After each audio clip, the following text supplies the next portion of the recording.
살아계신 주님, 이 시간에도 말씀을 통하여서 우리의 가정을 새롭게 해 주시옵소서.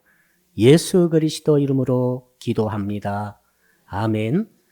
오늘 아침 주시는 말씀을 찾아서 합독으로 봉독하도록 하겠습니다. 구약 성경 신명기서 5장 16절의 말씀입니다.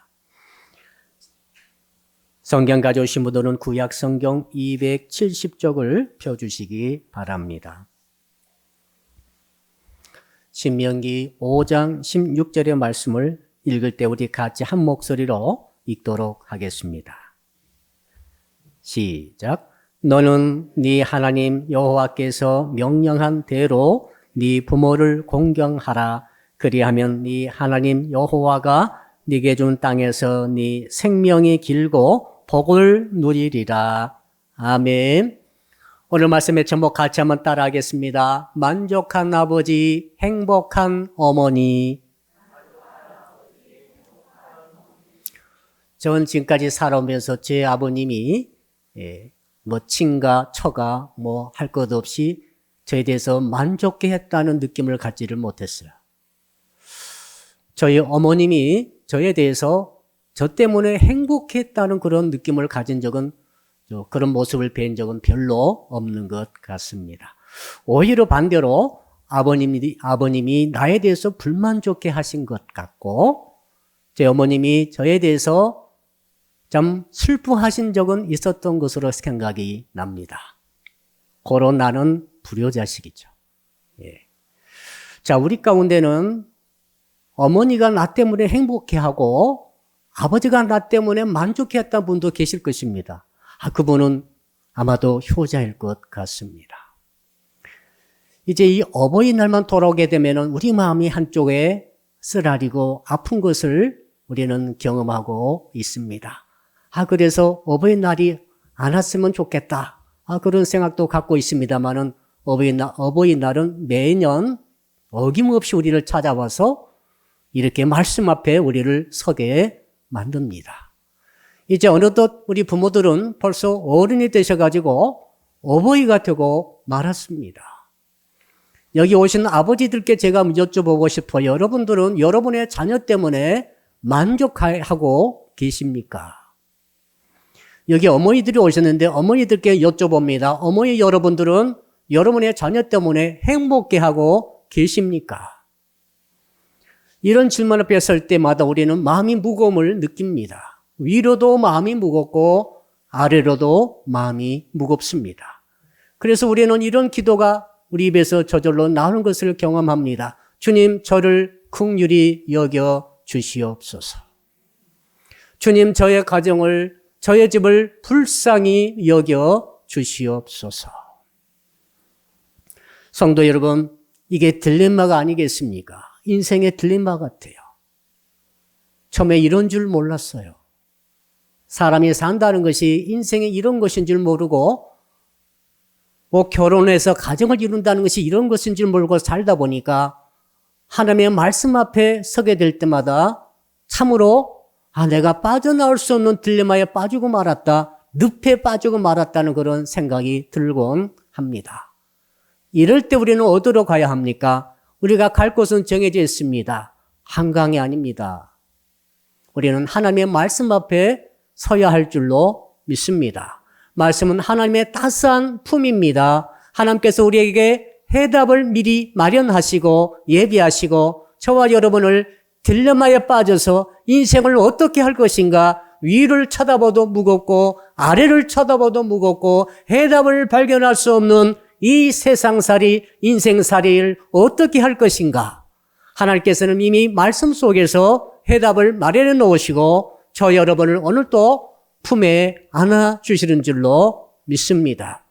저는 그래서 어버이날을 맞이하여서 저는 성도 여러분들이 오늘 말씀을 통해서 우리 주님의 따스한 품을 경험할 수 있기를 주 이름으로 축복합니다. 해답은 세상 어디에 가도 없습니다. 왜 없는지 아십니까? 오직 창조주께서만 해답을 갖고 계십니다. 하나님은 우리를 만드셨습니다. 하나님은 우리 어버이를 만드셨습니다. 그리고 우리로 하여금 아들, 딸을 낳게 하셨습니다. 여러분, 우리를 하여금 가정을 이루게 하시고 집을 이루게 하시고 지금 수천 년 동안 이 세상을 살아가도록 하신 분은 하나님이십니다. 그러므로 하나님께는 답이 있는 줄로 믿습니다. 오늘 그 답을 확인하는 것이죠. 자, 오늘 말씀의 주제는 한번 따라 할까요? 부모를 공경하는 신앙을 가집시다. 주님께서는 해답을 말씀해 주셨습니다. 네가 위를 쳐다봐도 부모를 쳐다봐도 마음이 아프고 자식을 쳐다봐도 마음이 아프냐? 네가 그렇게 잘하고 싶어도 되지 않고 현재 너의 모습 바라보면 답답하냐? 그때 주께서 말씀을 하셨습니다. 너는 왜 말씀으로 돌아오지 않느냐? 그 말씀은 너무 단순합니다. 네 부모를 공경하라. 성경에 여러 번 반복해서 출애굽기 20장의 십계명으로 나오고 신명기 5장의 오늘 본문에 또한 다시 한번 광야 생활 끝난 다음에 또 십계명으로 나오고 그리고 사도 바울께서도 에베소서에 이 출애굽기와 신명기를 통해서 또다시 강조하고 있습니다. 해답은 하나님의 말씀으로 확실합니다. 이 모든 딜레마에서 가정의 집의, 가문의, 부모의, 자식의, 부부의 딜레마에서 나오고 싶으신 분들은 부모를 공경하라고 하는 명령 앞에 서시기를 축복합니다. 여러분, 지금 시대가 너무 어렵습니다. 마치 우리 찬양단 마지막 찬송처럼 온 세상이 황량하기 그지없습니다. 그 가장 큰 원인은 바로 오늘 말씀의 주제 부모를 공경하는 법을 잃어버린 이 세상이 빠진 딜레마라고 저는 생각을 했습니다. 여러분, 정권이 이제는 내일 바뀌게 되는데 정권이 바뀌어도 문제는 똑같습니다. 조국 씨가 문제입니까?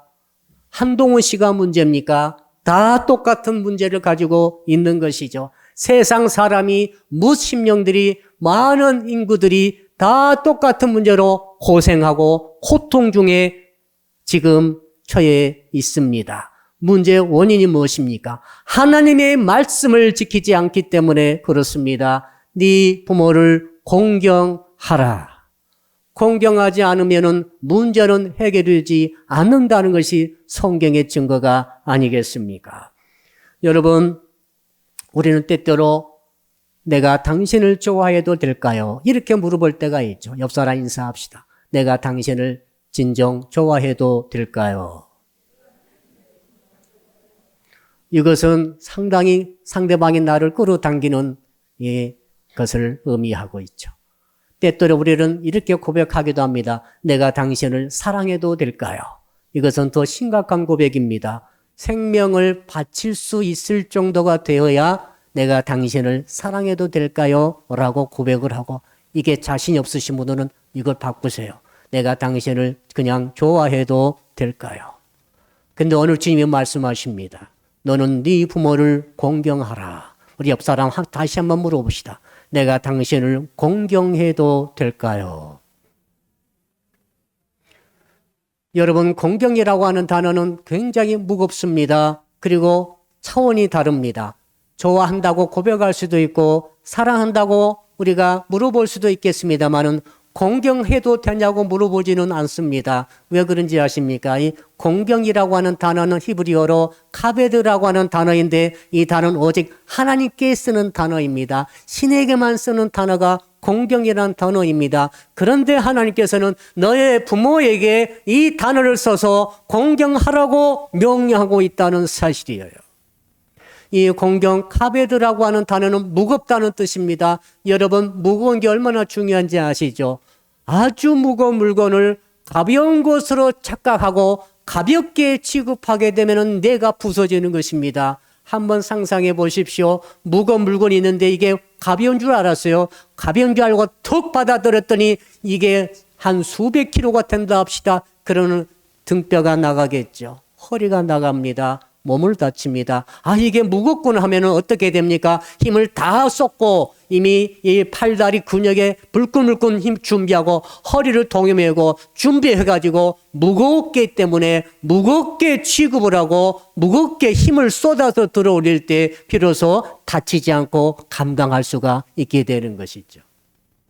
세상의 문제의 논의는 부모에 대해서 부모 공경을 하지 않기 때문에 그렇습니다. 부모를 가볍게 여기는 것이죠. 부모를 쉽게 여기는 거예요. 부모를 아무것도 아닌 것처럼 여기는 거죠. 부모 앞에는 죄도 잘못도 실수도 해도 된다고 생각하는 생각이 깔려있지 않습니까? 그러나 성경은 말합니다. 너의 부모를 하나님 앞에 서듯이 하나님 대하듯이 공경하라고 말하고 있지 않습니까? 무겁게 대하라는 거죠. 중요시 하라는 거죠. 여기에서부터 인간 세계가 깨지고 만 것이 아니겠습니까? 수없이 많은 문제들이 양산되고 있습니다. 이 모든 문제 핵심이 뭔지 아십니까? 자식 문제가 아닙니다. 그 전에 부모 공경에서부터 잘못됨으로 많은 문제들이 자녀 문제를 통해서 사회 문제까지 커지고 있지 않겠습니까?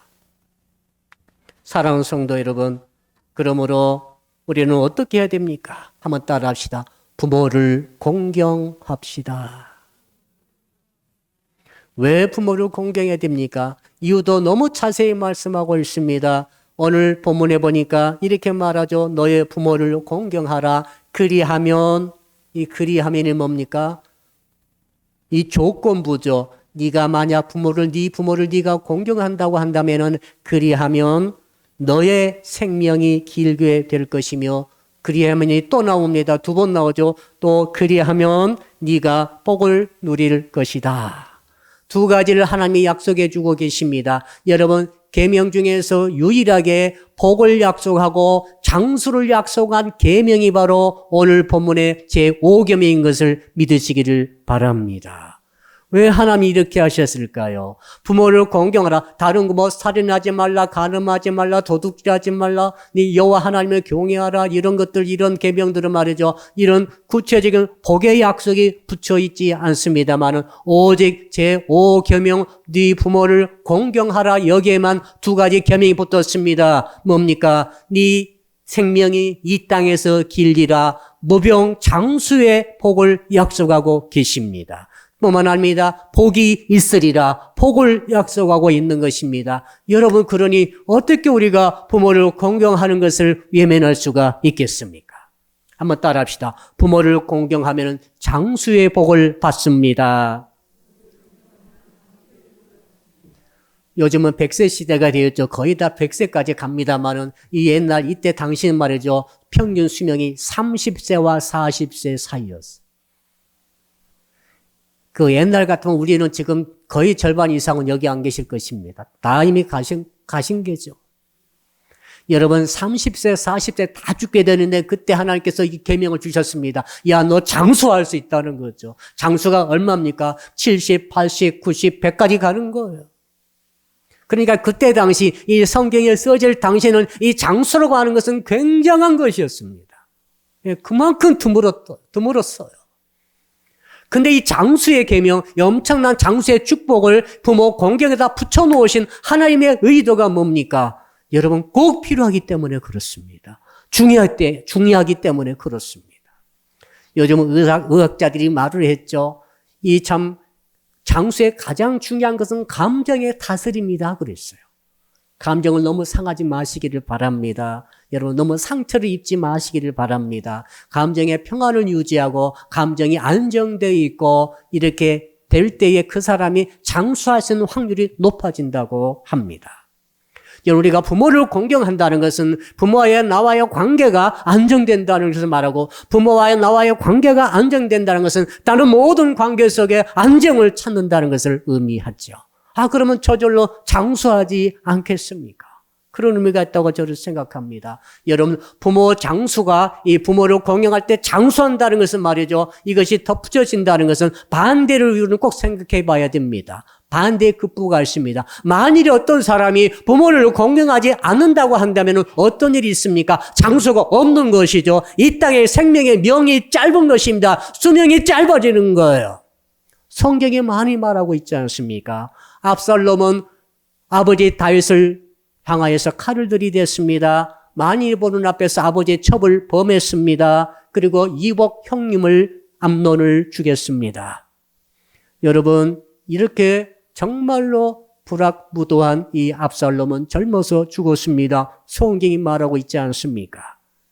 또한 제사장의 엘리 제사장의 아들 두 아들이 있었죠. 홈리와 피느하스는 정말로 이상한 짓을 계속해대다가 젊어서 한날 전쟁터에서 죽게 됩니다. 사랑하는 성도 여러분 장수를 위해서라도 부모를 공경하시기를 축복합니다. 두 번째로 왜 우리는 부모를 공경해야 됩니까? 주께서 말씀하셨지 않습니까? 따라합시다. 이 땅에서 잘 되게 되어 있습니다.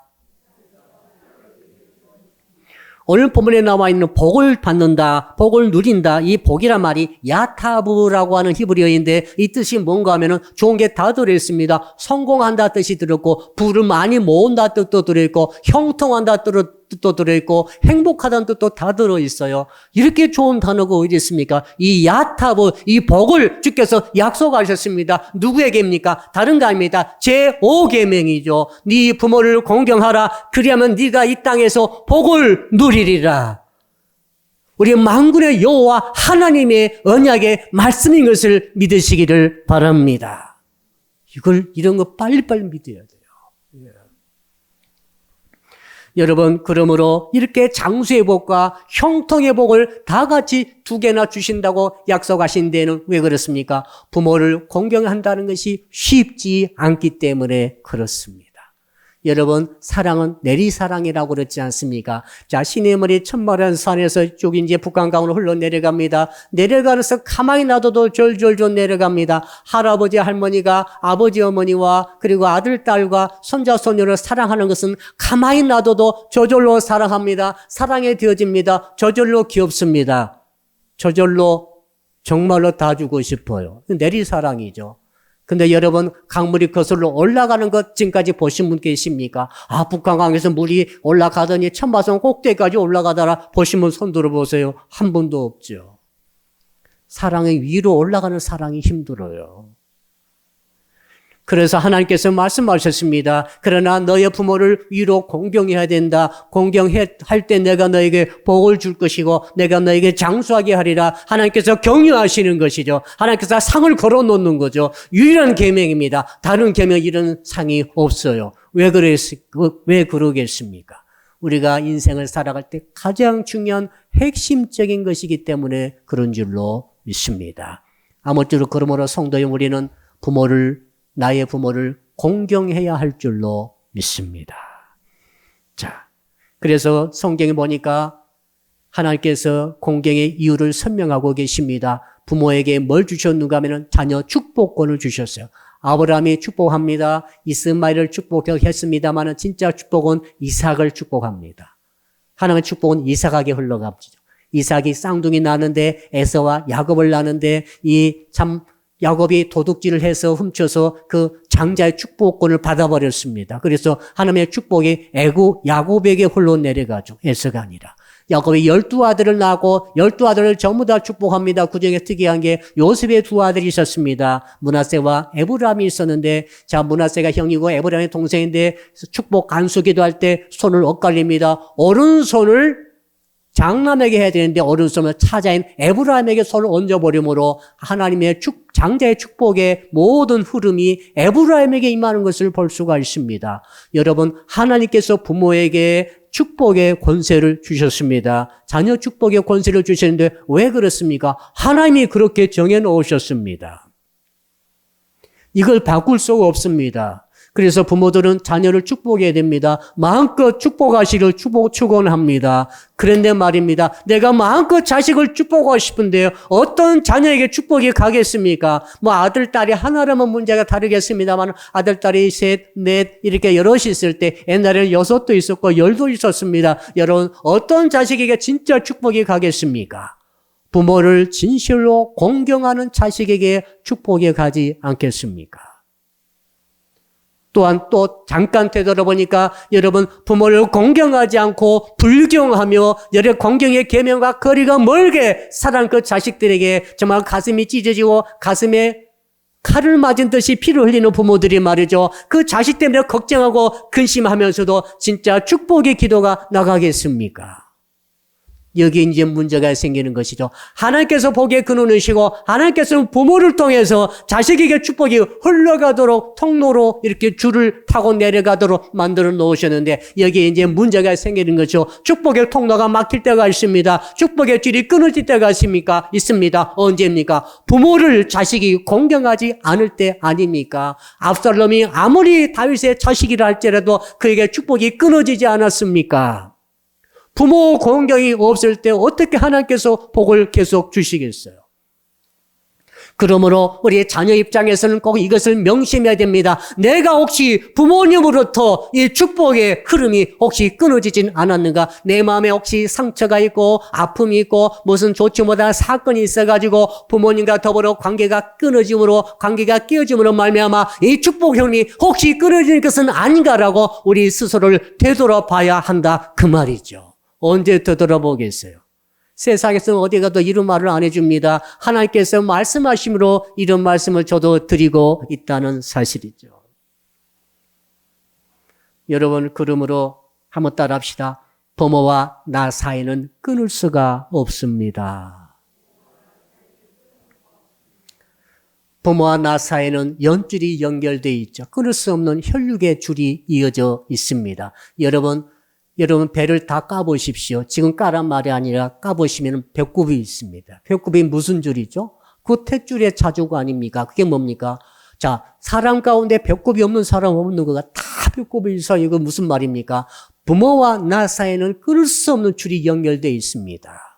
그래서 그런 분 가끔 계시죠? 어머니 보기 싫고 아버지 보기 싫어서 해외로 도망가고 이민 간 사람도 있습니다. 전화번호 바꿔버리고 주소도 바꿔버리고 이사를 가버리고 정말 호적에서 파버린다 하기도 하고 이런 일이 많이 일어나고 있습니다. 그러나 여러분 절대로 부모 자식의 연줄은 끊어지지 않습니다. 나는 끊었다고 생각하고 나는 아무 관심 아무런 연결도 없다고 하고 10년 20년 지났는데 여러분 실제로는 엄연히 부모와 나 사이의 줄이 연결되어 있었고 그 줄을 통해 그 줄이 끊어져 있고 그 줄이 통로가 막힌 가운데 엄청난 인생의 피해를 보고 복이 없는 게 저주 아닙니까? 장수가 아닌 게 단명한 게 이 저주 아니겠습니까? 이런 일을 당하는 사람이 얼마나 많은지 모른다 이 말이죠. 자유도 인정하든 인정하지 않든 우리는 연결되어 있는 것입니다. 그러므로 부모 공경은 피할 수가 없어요. 무조건 부모 공경을 해야 합니다.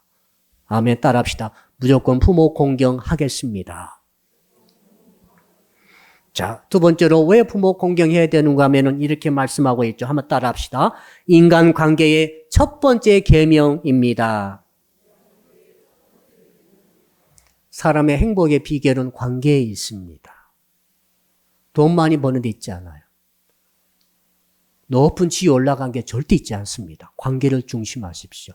관계를 맺고 돈 때문에 관계를 끊지 마시고 출세 때문에 관계를 배반하지 마시고 자기 이익 때문에 관계를 끊지 마십시오. 하나님께서는 이 땅에 우리 인생에게 두 가지 관계를 주셔서 축복하십니다. 첫째, 하나님과의 관계이죠. 우리가 예수 믿고 영생 얻고 중생했을 때 우리는 하나님의 자녀가 되는 것이죠. 하나님과 우리 사이에 관계가 맺어진 것 아니겠습니까? 대신 관계이죠. 우리가 어머니, 아버지부터 태어났을 때 태어나는 순간 우리는 부모와 자식 간의 부자 관계가 맺어집니다. 끊을 수 없는 관계죠. 이 두 관계를 통해서 하나님께서 우리에게 만복을 주시고 계시는데 여러분 부모를 공경한다는 것은 말이죠. 우리가 부모님을 정말로 부모님과 연결이 되어진다는 것을 의미하고 있습니다. 자.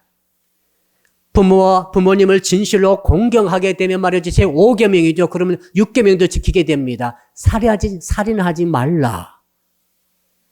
진짜 부모를 공경하는 사람은 살인하지 않습니다. 연쇄살인범들 다 보세요. 부모 공경하는 사람이 하나도 없어요. 진실로 부모를 공경하게 되면 제 7계명 간음하지 말라. 간음하지 않게 됩니다. 진실로 부모를 공경하는 사람 제 8계명 도둑질하지 말라 도둑질하지 않습니다. 제9계명, 제10계명 거짓 증거하지 않고 이웃의 것을 탐내지 않습니다. 부모 공경의 계명은 한가운데 있는 거죠. 부모를 공경하는 사람은 여호와 하나님을 공경하게 되는 것이죠. 5계명이 한 핵심 아니겠어요?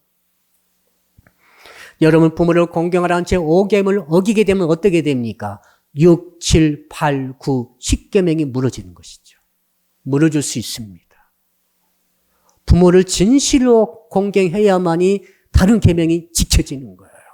그러나 내가 부모를 가벼이 여기고 공경하지 않는다는 것은 하나님도 가벼이 여기고 공경하지 않는 것이고 나머지 제6계명부터 무시무시한 10계명까지도 내가 지킬 수 있는 힘을 내가 잃어버린 것을 의미하는 것이죠. 얼마나 이것은 엄청난 잘못된 일입니까? 부모를 공경한다는 것은 이렇게 중요한 의미가 있는 것이죠.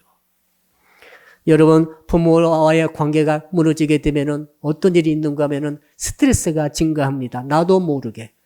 우리 인생 가운데 가장 중요한 큰 스트레스는 인간관계의 스트레스죠. 인간관계 스트레스 가운데서도 가장 중요한 것이 뭐냐면은 상사와의 관계의 갈등입니다. 이게 굉장히 괴로워요.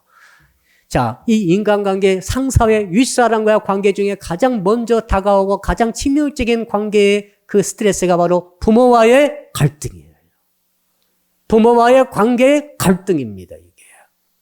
이것이 엄청난 스트레스로 다가오고 평안을 잃어버립니다. 나도 모르게 안정이 없는 사람이 있어요. 평안이 없는 사람이 있어요. 어떤 사람은 편합니다. 여러분, 부모와의 관계를 살필 필요가 있어요. 언제 또 이런 말씀을 드리겠어요? 자, 부모와의 관계가 틀어진 사람은 시계에서 톱니바퀴 한 개가 둥그러져 나온 사람과 같습니다. 여러분, 톱니바퀴가 여러 개가 모여서 시계가 정확하게 제깍제깍 가고 있는데 어느 날 부모와의 관계가 틀어짐으로 말미암아 톱니바퀴 한 개가 틀어지고 말았습니다. 그때부터 시간이 엉망입니다. 그런데 나는 그 시계를 보고 살아가기 때문에 인생살이가 그 시계에 맞춰서 살아가기 때문에 시계가 엉망인데 그 시간에 따라 내 인생의 스케줄을 맞추다 보니까 내 인생이 엉망이 되고 마는 것 아니겠습니까? 부모와의 이 관계가 너무 중요한 이유가 바로 거기에 있습니다. 사랑하는 성도 여러분, 그러므로 우리는 명심해야 됩니다. 나 이 땅에 사는 삶의 생명과 수명의 관계와 그리고 이 땅에 사는 행복과 이 평안의 복을 누리는 이 복을 누리는 이것들은 말이죠. 바로 부모 공경과 일직선으로 연결되어 있습니다. 이건 두려운 일입니다.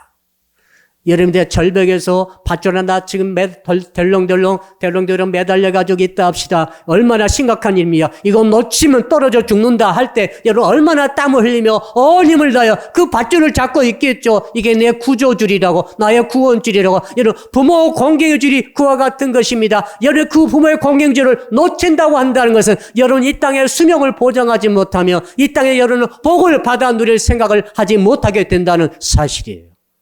그러므로 이 부모 공경의 계명이라고 하는 것은 이것은 무거운 것입니다. 카베드 아닙니까? 이건 무서운 거예요. 두려운 거예요. 이거 엄숙한 거예요. 절대 가벼운 게 아닙니다. 할 수 있으면 하고 할 수 없으면 할 수 없지 뭐 이런 게 아니에요. 이건 계명 아닙니까? 왜 이렇게 착각한지 모르겠어요. 효도하면 좋지. 부모 공경 안 하면 끝장입니다. 성경 그렇게 계명으로 못을 박아 놓으신 거예요. 공고사항이 아닙니다.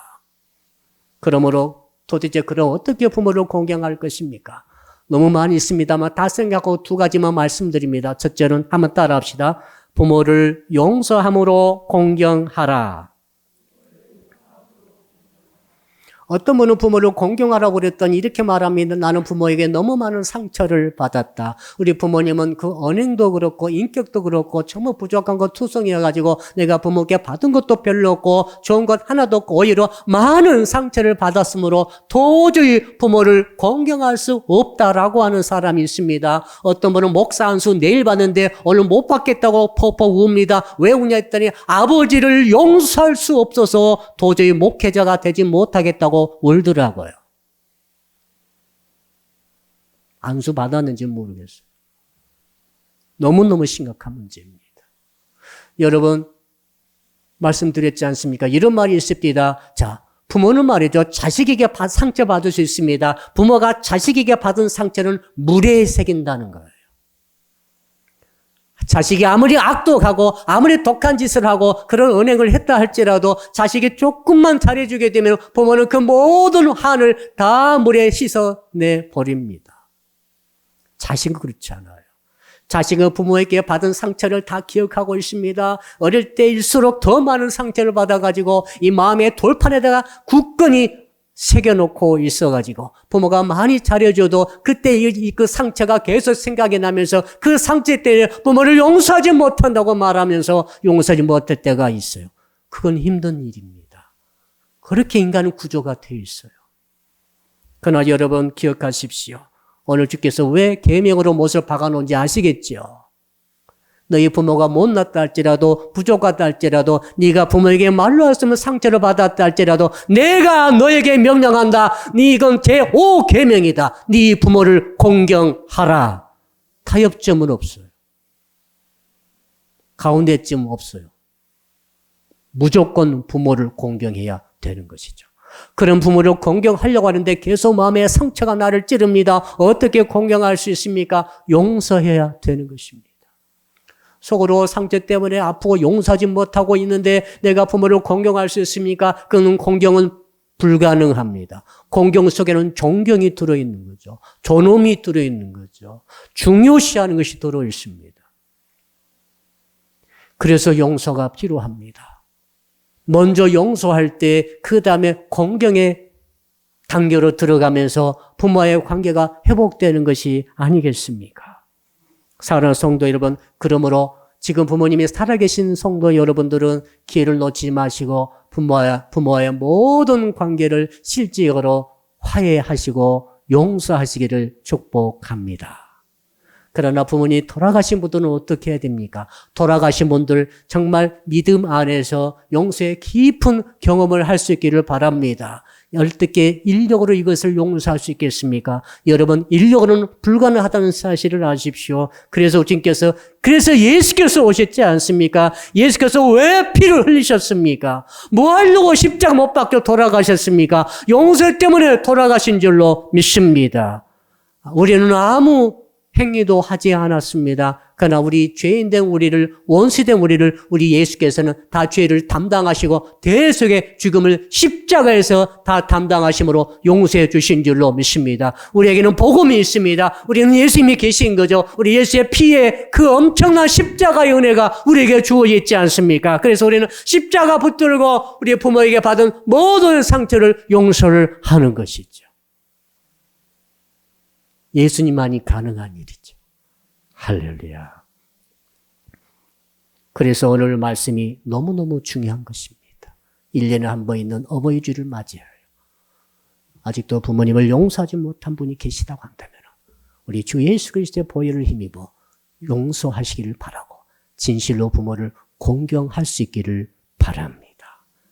그래서 어버이날 돌아올 때마다 우리는 가슴이 쓰라립니다. 한편으로 불쌍하지만 한편으로 원망스럽고 한편으로 믿기도 합니다. 한편으로 증오가 되기도 합니다. 그러나 한편으로 너무나 억울하기도 합니다. 이 교차 감정 가운데 어버이날은 참 괴롭습니다. 그러나 주 예수 그리스도의 보혈의 강물처럼 흐르고 있는데 우리가 무엇을 망설이겠습니까? 우리 주 예수 그리스도 안에 들어가서 주의 보혈의 강물 속에 뛰어들어가서 우리 부모에게 받은 모든 상처, 윗살에 받은 모든 상처를 다 씻어버리고 용서하셔서 부모 공경의 복을 누리시기를 축복합니다. 두 번째로 어떻게 우리가 부모에게 이 부모 공경을 할 수가 있겠습니까? 한번 따라합시다. 부모님께 애정을 쏟아야 합니다. 사랑은 무엇입니까? 한마디로 말하면 사랑은 주는 것입니다. 사랑은 이것도 주고 저것도 주고 내 귀한 것을 주는 것은 틀림없이 그 사람은 사랑하는 사람입니다. 아무것도 주지 않으면서 입으로만 사랑하나 그 사랑 아닙니다. 분별 좀 확실히 하세요. 옆 사람 인사합시다. 말로만 사랑하지 마세요. 뭘 주면서 사랑한다고 그래야지. 목사를 사랑하는지 잘 모르겠어요. 정말 드리면서 사랑한다고 말해야지. 목사도 마찬가지고 성도도 마찬가지 아닙니까? 여러분 진실로 부모님을 공경하십니까? 뭘 주고 계십니까? 우리 어릴 적에 정말 학비 내기가 어려울 때가 있었어요. 등록금 내기도 어려울 때가 있었어요. 길에서 군것질 사먹는 용돈도 궁할 때가 있었어요. 그때 우리는 어린 시절에 기도를 했었습니다. 주님, 오늘은 엄마가 용돈을 100원만 더 주게 해 주십시오. 이런 기도를 한 적이 있었지 않았겠습니까? 이제 기도를 바꿔야 됩니다. 주님, 제가 어머님에게, 제가 아버님에게 무엇을 드려야 합니까? 이런 기도해 보셨습니까? 집에 많이 있어서 주는 게 아닙니다. 기도하십시오. 기도해서 어머니가, 아버님이, 그 연로하신 우리 부모님들이 무엇을 가장 필요로 하는지 하나님께 알려달라고 기도하시고 그것을 드리시기를 바랍니다. 되도록 현찰로 드리시기를 바랍니다. 물건 다 갖고 가봤자 그 얼마나 입으시겠어요? 얼마나 끼시겠어요? 얼마나 차고 다녀봤자 그게 무슨 소용입니까? 현찰이 제일 좋은 것 같아요. 사랑하는 성도 여러분, 만고불변의 진리가 있습니다. 그게 뭡니까? 물질이 있는 것에 마음이 있다는 거죠. 투자할 때 사랑이 생깁니다. 열심히 투자해 보세요. 남는 장사입니다. 하나님이 보고 계세요. 하나님이 알고 계세요. 여러분의 수명이 막 늘어날 수 있어요. 건강 수명입니다. 옆 사람 축복합시다. 당신의 건강 수명이 많이 늘어나기를 축복합니다. 건강 수명뿐만 아닙니다. 복을 주신다고 그랬어요. 하나님이 보장해 주신 복입니다. 평안 가운데 복을 누리는 은혜가 얼마나 귀한지 모릅니다. 우크라이나 국민을 생각할 때만 너무너무 가슴이 아픕니다. 석 달째 전쟁의 참화가 끊어지지 않으므로 그 삶의 질이 어떻게 되었겠어요? 여러분, 우리나라 전쟁이 없는 것을 감사하시기 바랍니다. 다른 거 걱정하지 마세요. 다른 거 없다, 이것이 없다, 저것이 없다, 불평하지 마세요. 전쟁이 없는 거 한 가지만 하더라도 얼마나 우리는 평화를 누리고 있는지 모릅니다. 얼마나 자유를 누리고 있습니까? 주께서 약속하셨습니다. 네가 부모를 공경하느냐? 내가 그 증거를 봤다. 네가 자꾸 주더라. 주는 것이 증거입니다. 부모 공경의 증거예요. 말로만 증거하지 마시고 실제 증거를 보이시면 하나님께서 그 사람에게, 그분에게 복을 내려주실 줄로 믿습니다. 결론의 말씀입니다. 저는 무디의 이 말이 참 가슴이 아팠습니다. D.L. 무디가 이렇게 말했습니다. 나는 사람들에게 존경받지 못하더라도 결코 불행을 느끼지 않을 것이지만 내 자식에게 존경을 받지 못한다면 나는 가장 불행한 사람이 될 것이다. 여러분이 진실로 부모를 공경한다고 한다면 여러분의 부모를 여러분 때문에 행복한 사람이 되도록 만드시기를 바랍니다. 그 방법이 부모 공경인 것이죠. 이제 결론의 말씀을 드리겠습니다. 오늘 하나님께서는 저와 여러분에게 어버이 주일을 맞이하여서 지금 영의 양식을 빵으로 말씀으로 주셨습니다. 오늘 주시는 영의 양식이 말씀이 말이죠. 여러분 부드럽고 참으로 달콤한 그런 빵이 케이크 아닙니다. 네 부모를 공경하라. 무겁습니다. 딱딱한 빵과 같습니다. 이가 아플 정도입니다. 달콤하지 않고 씁쓸하기도 합니다. 시큼한 냄새가 나기도 합니다. 그러나 엄청난 건강식입니다.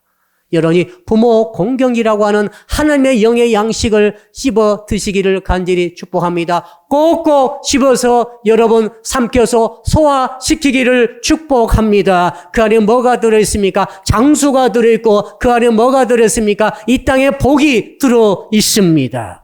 뿐만 아닙니다. 여러분, 이 부모 공경의 이 영의 양식 말씀을 내가 소화시킨다고 한다면 힘이 들더라도 내가 실행한다고 한다면 내가 하나님을 제대로 경유하는 그런 복을 받게 되는 줄로 믿습니다. 인간관계들이 풀려지는 복이 있는 줄로 믿습니다. 집이 세워지는 축복이 있을 줄로 믿습니다.